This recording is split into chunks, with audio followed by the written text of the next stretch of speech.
Have you ever felt it?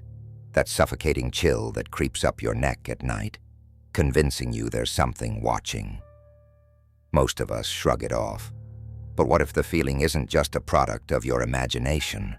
What if someone, or something, truly lingers nearby?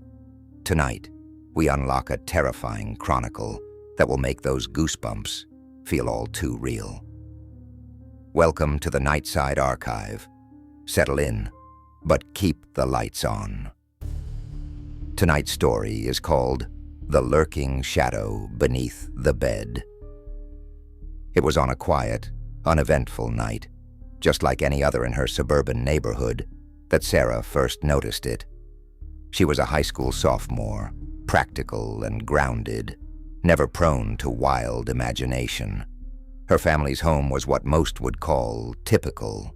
Brick facade, a well-kept yard, and a second floor filled with 3 cozy bedrooms. Among them was Sarah's haven, a room she meticulously decorated with neon lights, band posters, and a soft collection of pillows and blankets. That specific evening, she had dozed off into a comfortable slumber, her desk lamp casting just enough light to let her feel safe. But sometime, around 3 a.m., something woke her. It wasn't a sound, per se. It was a presence. That uneasy whisper your instincts send to your brain when something feels off. Her eyes fluttered open, still heavy with sleep. At first, she blamed the autumn wind rattling the windows, but then she heard it. A faint scraping noise, delicate, rhythmic, as though fingernails barely brushing against hard wood. Sliding herself upright, Sarah blinked into the dimness of her room. Her throat dried as her eyes fixed on the edge of her bed. The sound had stopped now, but that made it worse. Silence isn't comforting when you're waiting for it to break. For a moment, all was still. Dare she look? Her heart hammered against her chest in rapid beats, urging her to stay beneath her blanket, a fortress against her childhood fears. But logic dragged her, inch by inch, closer to the edge of her bed. Gathering every ounce of courage, she leaned over and lifted the edge of the blanket. Nothing, only smooth, empty wooden flooring. Relief washed over her like a warm tide, and she let herself exhale. Ridiculous, she thought. Just like any story meant to scare kids, there was nothing under the bed. She laughed nervously to herself, shaking out her hair, and turned to settle back in. That's when the voice spoke. A grating whisper, so hoarse it could have been distorted wind, echoed from nowhere, everywhere. Not there, over, here. Sarah froze, the words pulsating in her brain before she could comprehend their weight. Slowly, almost unwillingly, her head turned toward her closet.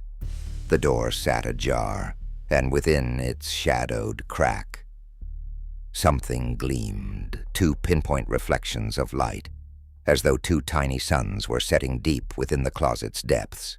Most people might scream or faint. Sarah couldn't manage either. Fear had tied her to the bed like an invisible anchor, her hands clenching fists around her blanket. The room felt colder now, unnaturally so, and her breath caught in shallow, misty puffs. Minutes ticked by without another whisper. No scraping, no gleaming pinpricks, just the cruel vastness of silence, stretching so taut that each second felt like it could snap. When courage found her again, Sarah made up her mind.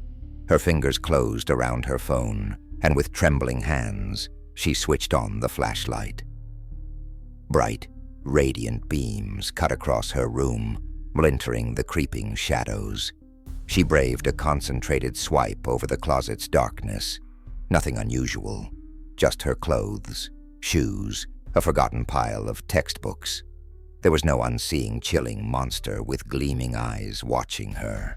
Feeling ridiculous once more, she shook her head and forced herself back onto the pillow. This time, she rolled away, facing the wall. The faint hum of her phone flashlight flickered briefly before running its battery dead. She didn't mind. She told herself she'd check all her doors come morning for latches and better locks. She drifted off into nervous sleep, hoping to put it all behind her as a fever dream, but not before slipping headphones in for comfort. Hours passed. The deep groans of her old house crept beneath the corners of reality and dream. When the light of dawn seeped gently through her blinds, Sarah woke with a jolting start, disoriented but breathing, alive. The night before seemed all too surreal now under the sanctuary of sunlight.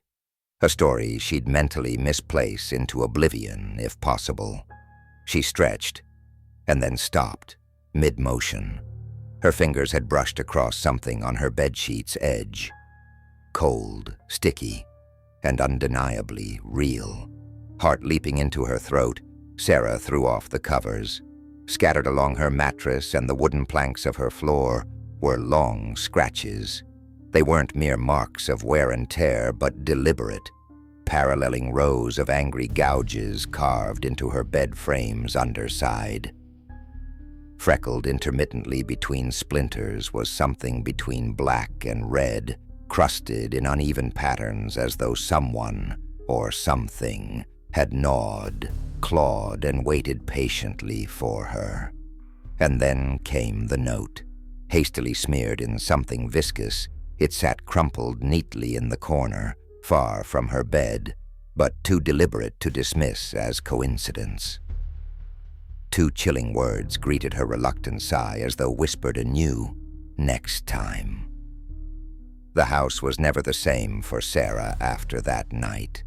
Every creak of wood, every soft shuffle, every flinch of imagination, all served as cruel reminders that perhaps the childhood belief of monsters under the bed was never entirely fiction. We tell ourselves fears like these exist because we outgrow them. But who's to say they don't outgrow our dismissive stares? Tonight, when the air grows colder and you settle safely beneath those familiar covers, remember this. Sometimes even locked doors don't protect you from what dwells between dreams.